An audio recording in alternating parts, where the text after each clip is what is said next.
одоо зовхон бишгийг одоо өөрсдийн альтернатив өөрсдийн бүхнээр туулаад өнөөдөр хүчтэй учраас яагаад гэвэл та нарыг одоо хайрлаас өөр авахгүй болоод бид нар энэ мэдээллийг таавхан хүргэж байгаа.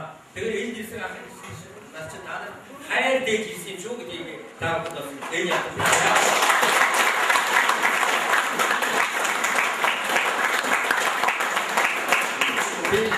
Ахмадын хүмүүсийн дэвшүүлсэн 16 настай жинжин охин одоо дараа настай 3 охин болсон. Тэгээ нэг охин нь одоо надад ирээд хэлсэн. Аав нь ажил болсон. Надад анцхан зам байна. Нэгдүгээр нэг үе асуулт баян үнэтэй гэдэг. Тэр асуултыг аваагүй. Асуултгүй бол одоо би гадаадын үнэтэй гэдэг. Ийм л боломж надад байна. Бусдаар бол одоо үе намтыг авах явж гарсаад. Тэгээ би тэр охин зөвлөгөөгөө манай байгууллагад ирээд тэгээ манай байгууллага тэр охиныг одоо нэг одоо 6 шүлгээс ганц шүлгийг одоо би гайхсан. Маргааш орой ирээд ирээ гэдэг тийм сайхан шүлэг байсан. Тэгээ энэ шүлгийг уншаад би одоо үнээр яруу шүлэг өөрөө үнээр баярлсан. Миний Монголын охид ямар ухаантай вэ? Тэгээ гайхахгүй. Тэгээ тэр шүлгийг Оо ашгүй манай байгууллагын нэг охин гоо усгийн тэмцээд орох юм байна даа гэж. Тэгээд одоо баяр хүргэсэн чи үгүй багшаа. Энд орохын тулд 500 мянган төгрөгийн такс төлдөг. Захын хувцас одоо ингээд загны хувцас одоо ламбартаас өмсгöd байж штэ 500 мянган төгрөгийн мөнгө гардаг юм аа. Би англи хэлээр сураад сайн мэргэжлэн бодоо явж яа гэсэн.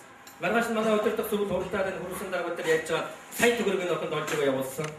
Тэгээд Монгол хурдны 45 охиноос гоо үсгэлээр өөрийнхөө ухаанаа шууд авах. Өөр монголч ухаан гэж шатдаг газар байхгүй.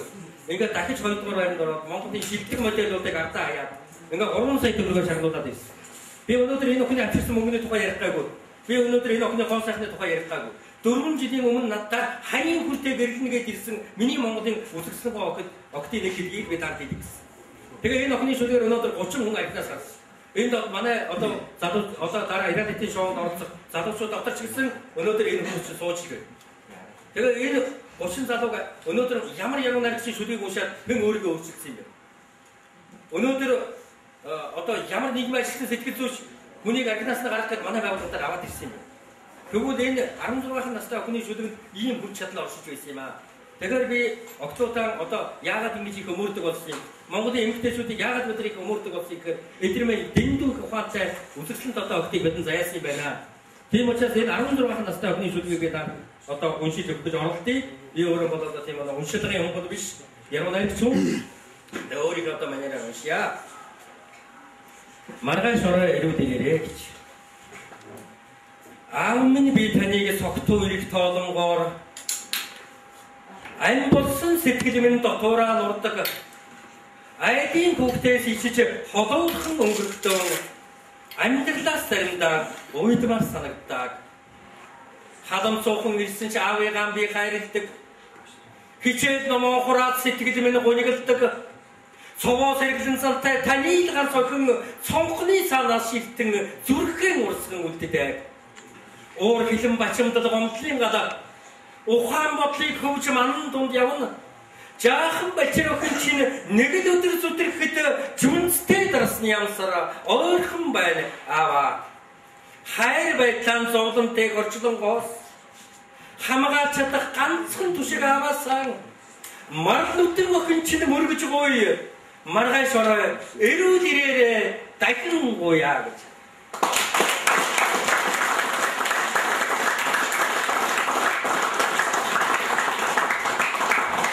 Эрүүл идэвхтэй төлөв 500 залуучууд ажнаас гарсан залуучууд сая Монгол улсын эмэгтэйчийн ивэлдээр үндэсний дэд чуулган хийсэн.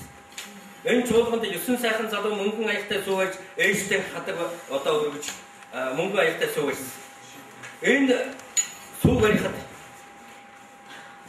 9 хүүгээ хэлсэн. Эдгээр хүүгүүдийн хэлсэн үг бүхний ард тэн зурсан 500 хүний зүрх сэтгэл огшиж ерөнхийлөгчийн одоо ажлын албаныхны нулимс өөрийн эрх буурсаж байсан. Энэ хурал цуглаан гэж манайхны хийдэг одоо элдв цуглаан гэсэн энэ бол нийгмийн томоохон интервенцийн хүмүүсийн адиктологийн нийгмийн ажил байсан. Энэ ажил дээр нэг залуу хамгийн сүүлд одоо нэг бор аяг барьчаад өөрхийн амт мөнгөн аяг болдог юм байна. Тэгээд үг хэлсэн. Энэ залуугийн хэлсэн үг тэнд байсан хүмүүсийн зүрхэд одоо хутлаа хадаатай байна. Тэр ямар үг хэлсэн гэхээр жижигхэн хөөрхөн бор таксинд мөнгөн аягтай сүү барьчаад ээжтэй хэлсэн. Ээж минь Хүү нарийн хууч яваад ээжтэй нэг ганц мөнгөн аягаад өгчих одоо ийм шаардлага байна. Тэгтээ хүүгэн уучлаарай. Хэзээ нэгэн цаг түүн энэ бүхнийг хийх болно гэж. Тэгтээ ээж минь өнөөдөр хүүгийнх нь аяг мөнгөн биш ч гэсэн хүүгийн шин сэтгэл мөнгөн юм шүү гэж хэлж байна. Тэр талын үнсүүч байна.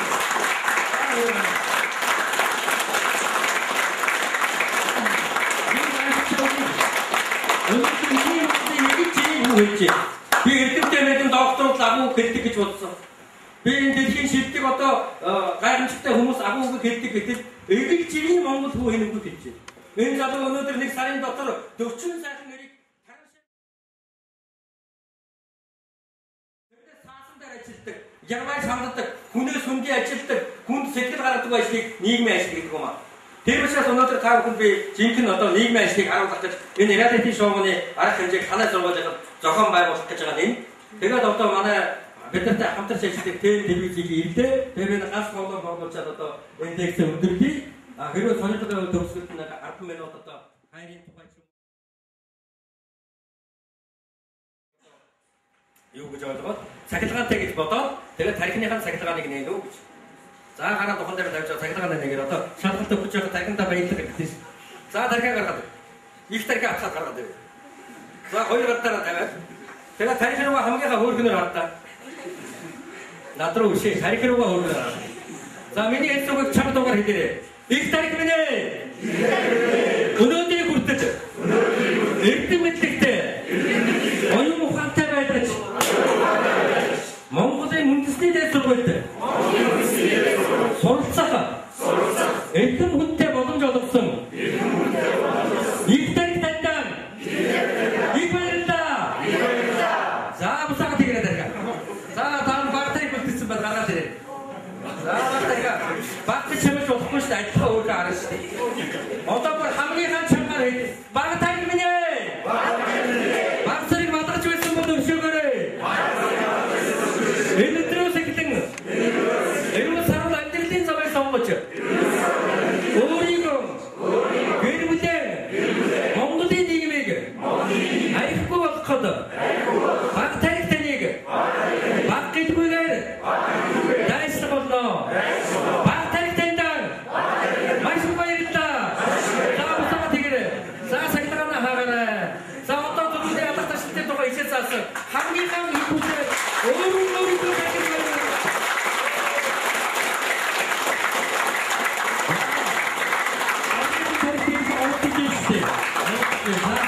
тэгэхээр өнөөдөр яаж хэлбэрүүээс хамгийн азтай манай энд мэдээллийг сонсноо гэсэн. Тэгэхээр мэдээж ийм мэдээлэл сонсон хүний тэнгэр байх нь хасаагүй. Оюун ухааны тэнгэр татварчдын ирээдүй эрүүл сарвал аз жаргалтай баяр хөөртэй байх нь хасаагүй. Эрүүл сарвал баяр хөөртэй татварчдыг хөөрхөн өгч тооч гэрмэл болох нь хасаагүй. Эрүүл сарвал татварчд сургуулийн онцлогсож маргааш нөгөөдрийн шалгалтаа төдийгүй сургуулийнхаа эцсийн шалгалтыг онцлох нь хасаагүй.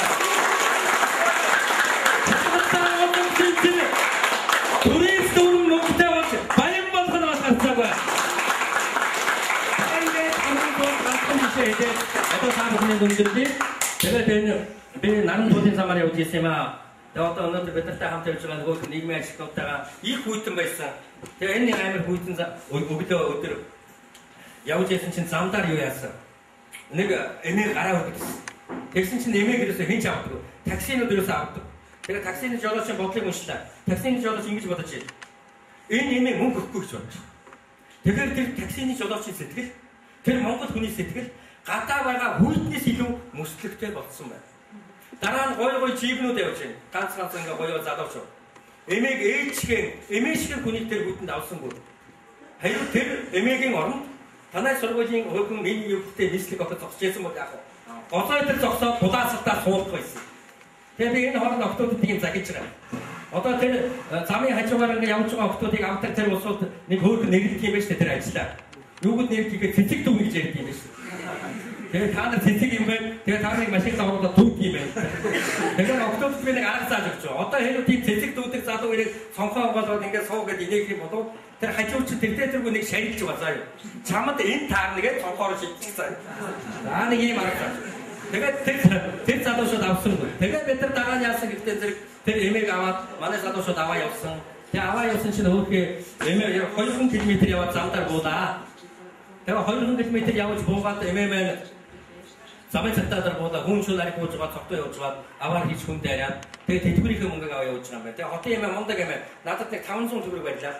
Тэнгуут нь би яасан гэхдээ зэрэг эмээгийн 500 төгрөг юу юм гэсэн чинь замын зардлыг нэ эмээ минь дээ урчин талах 500 төгрөгийн үнэтэй болчихлоо. Та наад мөнгөөр нэг талхаваад ичээрэй. Тэгээд эмээ баярлаа гэж буугаад миний машинаас буугаад ингээд 4-5 авчихсан. Гэт юм авсан шиг эргээд ирлээ. Юу болсон гэдэг ингээ хаалгаас өгөөд авсан онгоолгоод өгсөн чинь эмээ надад хэлж байна. Миний хүү. Тэг миний хүүгийн буян дэлгэр гэж. Нэрээ эмээгийн энэ хэлсэн үгээр миний болон миний найзуудын буян дэлгэрч өнгөрдөг жилийн цагаан сараар Монгол улсын ерөнхийлөгч цагаан сүгэн өргөсөн юм аа.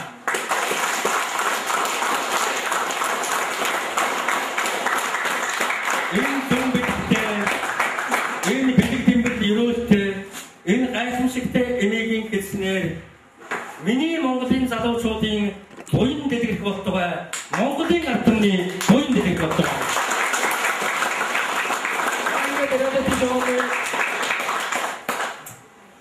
Баатрууд Ингирийн тэмдгийн зүгээрээ авчирсан биз дээ, тийм? Ингирийн тэмдгийн зүгээрээ за энэ чирээгээ хажуу тийшээ болгоо.